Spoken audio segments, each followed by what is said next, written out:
IMF کے قرضوں نے پاکستان کی حق آزادی، تعلیم اور ذرائع ابلاغ یعنی کہ جو میڈیا ہے ہمارا، اس کو گروی رکھنے کے بعد، یعنی کہ تعلیم اور ہمارے میڈیا کو اس کے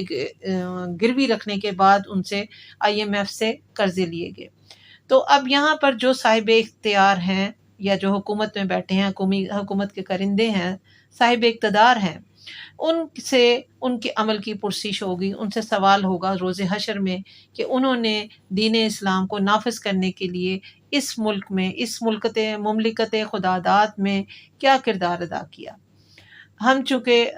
دنیا میں جو آئے ہیں، اس میں آپ دیکھتے ہیں کہ اس دنیا میں اللہ تعالیٰ نے ہمارے لیے ایک اتنی بہترین کتاب اور اتنا بہترین خوبصورت دین ہمیں دیا۔ یہاں پر آئے دین دوسرے تیسرے دن 6 مہینوں بعد 4 مہینوں بعد آپ دیکھتے ہیں کہ اسلام کی، قرآن کی یا ہمارے آقا صلی اللہ علیہ وسلم کی بے حرمتی کی جاتی ہے، کہیں حجاب پر پابندی لگا دی جاتی ہے، کہیں ہمیں قربانی کے حق سے محروم رکھا جاتا ہے، کہیں مساجد میں اذان پر عالم کفر کو تکلیف ہوتی ہے۔ کس کس پستی فکر کا تذکرہ کریں کہ جو ہمارے خلاف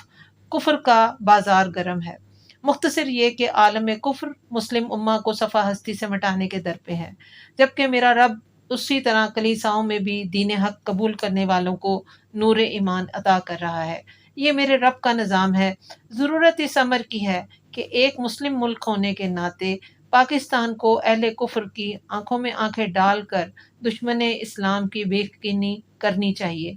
اور حکومتی سطح پر ایسے واقعات کی بھرپور طور پہ عملی کارروائی ہونی چاہیے کہ جب بھی کہیں پر بھی ایسے واقعات ہوں کہ اسلام کی، دین برحق کی، کتاب برحق کی یا قرآن کی یا آقا صلی اللہ علیہ وسلم کی شان میں کوئی گستاخی کرے یا اس کو پامال کرے اس کی عزت کو، تو وہاں پر حکومتی اداروں کو یہ اپنا کردار ادا کرنا چاہیے۔ اور دوسری بات، جس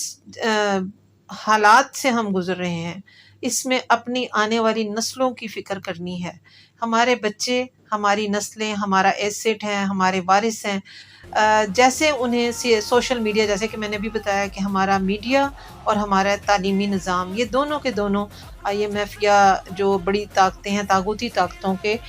پاس گروی رکھ دیے گئے ہیں، اور آج یہ حالات ہیں کہ سوشل میڈیا اور گھٹیا قسم کی ایپس، ٹک ٹاک، یوٹیوب وغیرہ اور جتنی بھی فضولیات ہیں، ان کے رحم و کرم پر ہم نے اپنی نسلوں کو چھوڑ دیا ہے۔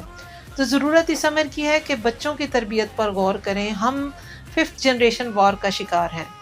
اور یہ ایک فتنے جو ہیں وہ ہمارے گھروں میں برس رہے ہیں، اور ہم پر ایک جنگ مسلط ہے،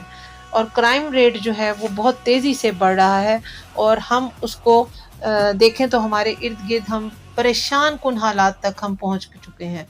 ہمیں اپنے تعلیمی اداروں، نصابی اور غیر نصابی سرگرمیوں اور گھر جو ہماری بہترین پہلی اول جو ہوتی ہے بچے کی تربیت گاہ ہے، یا ماں کی گود اس کی تربیت گاہ ہے، اس پر توجہ مرکوز کرنی ہے کہ استاد، والدین اور معاشرے پر اس وقت بڑی سخت آزمائش آن پڑی ہے، کیونکہ یہ اگر آج ہم جس غفلت کا شکار ہو رہے ہیں، یا ہم جس طرح سے آنکھیں بند کر کے اپنے ماحول میں زندگی گزار رہے ہیں، تو اس کا نتیجہ ہمیں آنے والے وقت میں بہت ہی برے حالات میں دیکھنا پڑے گا، اور ہم دیکھ رہے ہیں۔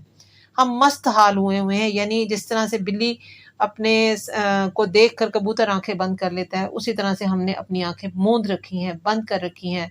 کرائم ریٹ کی یہ حالت ہے کہ ریپ کیسز خطرناک حد تک پاکستان میں بڑھ رہے ہیں۔ بے حیائی اور عریانیت کا بازار گرم ہے۔ کیا ایک اسلامی ملک میں حجاب کی شرط ہونا لازم نہیں ہے؟ کیا کسی بھی حکومتی MNA، MPA یا سینیٹر کے اس اہم ترین نقطے پر غور کرنے کی کوئی اس کو ضرورت نہیں ہے کہ حجاب کسی کی ترقی میں، کسی ملک کی ترقی کی راہ میں رکاوٹ نہیں ہوتے؟ اور کیا یہ قانون نہیں بنایا جا سکتا اس لیے کہ جب عورت بے پردہ، بے حجاب، بے حیائی اور عریانیت کا بازار گرم ہوتا ہے، تو وہاں پر آپ کس قسم کے ریپ کیسز تو وہاں پر ہوں گے، لازمی ہوں گے، کیونکہ ترقی یافتہ ممالک میں بھی جب عورت کو برہنہ کر دیا گیا یا نیم برہنہ کر دیا گیا، تو وہاں پر اس کے کیسز، ریپ کیسز بڑھنے شروع ہو گئے۔ تو ہمارے دین نے، تو اسلام نے عورت کو حجاب دے کر اس کو باعزت کیا، اس کو ایک مقام دیا، اس کو شعور دیا، اور اللہ تعالیٰ نے اس کو باعزت کیا ہے معاشرے میں، لیکن ہم نے اس چیز کی قدر نہیں کی، اور ہم سمجھ رہے ہیں کہ شاید حجاب اتار دینے سے ہماری عورت ماڈرن ہو جائے گی اور ہم ترقی کے زینے چڑھ جائیں گے۔ تو معذرت کے ساتھ کہ آج جو ہے عورت پستی کی انتہاؤں پر ہے، اور جتنے بھی کرائمز آپ دیکھ لیں کہ جو ہمارے ارد گرد ہو رہے ہیں، ریپ کیسز بڑھ رہے ہیں، اس کی وجہ یہی ہے کہ حجاب نہیں لیا جاتا، اور جب حجاب کے ساتھ اگر یہ سب معاملات ہوتے ہیں تو تب مزید خطرناک حالات ہیں۔ تو ہمیں ان سب چیزوں کی مطلب بچوں کے اندر جو شعور کی اور بیداری کی اور اس آگہی کو کی ضرورت ہے دینے کی کہ ہم کس طرف جا رہے ہیں، ہم کس اخلاقی پستی، عدم برداشت، ڈپریشن کا شکار ہو چکے ہیں۔ آپ روز دن آئے دن آپ دیکھتے ہیں کہ معمولی معمولی باتوں پر بیٹے نے باپ کو، بیٹی نے ماں کو، یا بیٹے نے ماں کو، بہن کو، بیٹی کو، مطلب سگے رشتے، خون کے رشتوں کو قتل کر دیا۔ اتنا بڑا گناہ کبیرہ جو قتل کرنا ہے،